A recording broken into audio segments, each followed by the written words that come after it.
ইট পাথরের যান্ত্রিক জীবন ছেড়ে হাঁপ ছেড়ে বাঁচার জন্য যখন মানুষ নাড়ির টানে গ্রামের বাড়িতে ঘুরতে আসতো, তখন গরুর গাড়ি, রাখালের রাখালিয়া বাঁশি, শ্রাবণের কাদা জল মেশানো মাটি ও টুপটাপ ঝরে পড়া টিনের চালের উপর বৃষ্টির শব্দ শুনে সবাই শৈশবে ফিরে যেত।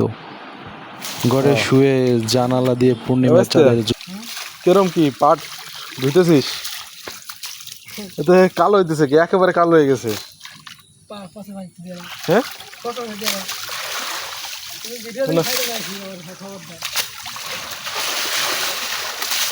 খাইছিস? সকালে খাইছিস?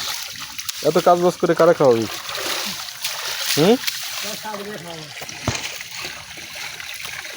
না, তুই তো প্রচুর পরিমাণে কাজ বাজ করতেছিস ইদানিং। পাট ভালো হয়েছে এবার।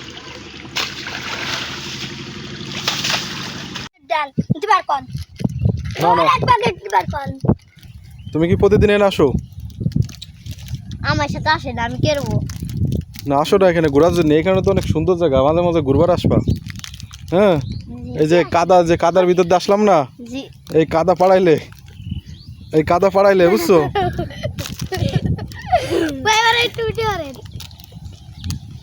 এই কাদা পাড়াইলে হ্যাঁ শরীর ভালো থাকে, শরীর মন ঠিক আছে।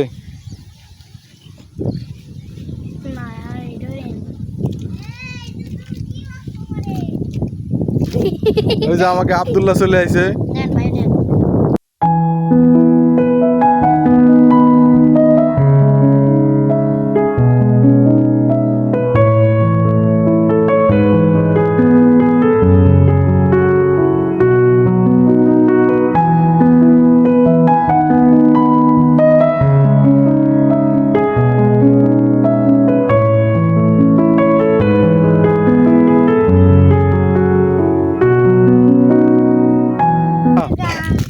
তুমি কি এখানে আগে আইছো? হ্যাঁ হ্যাঁ,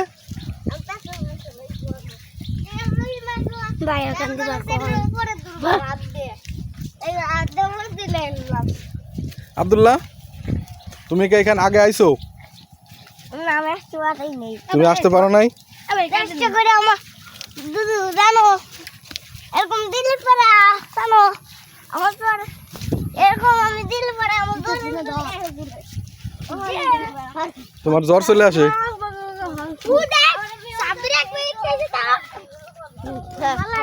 আর খাবো না।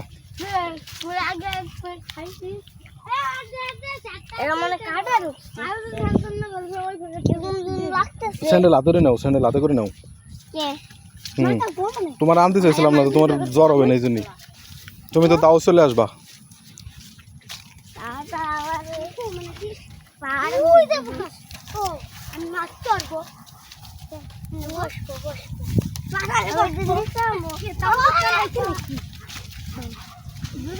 এই বুড়ি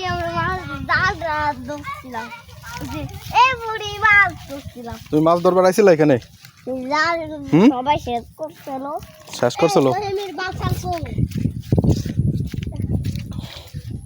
তুমি হাত ধুয়ে এসো, যাও। হ্যাঁ, তো টিউবওয়েল হাত ধো, যাও।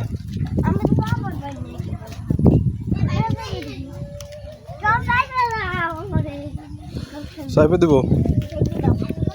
এখন আমরা উগান্ডা চলে এসেছি।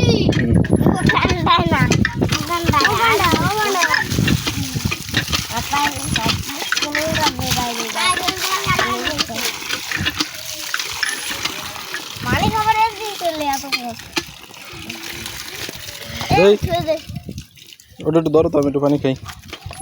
তুমি খাবা? আব্দুল্লাহ খাবা? আব্দুল্লাহ দেওয়া হবে।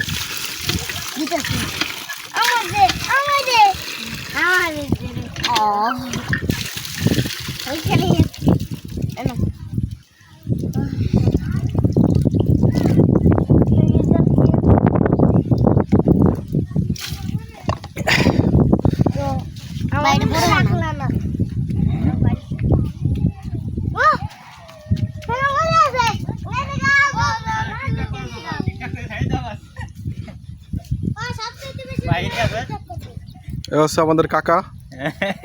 প্রতিদিন আসেন নাকি? এনে আসেন প্রতিদিন? গরু হান্টার আসেন তাই? কয়েকজন ছোট ভাই বিরাদার মিলে এই মাঝ মাঠে একটা টিউবওয়েল এবং বসার মাচা দিয়েছে, যা কৃষকদের জন্য খুবই উপকারী হয়েছে। আমরাও মাঝে মাঝে এখানে এসে বসি। আমরা কখনো আমাদের এই গ্রামকে ভুলতে পারবো না।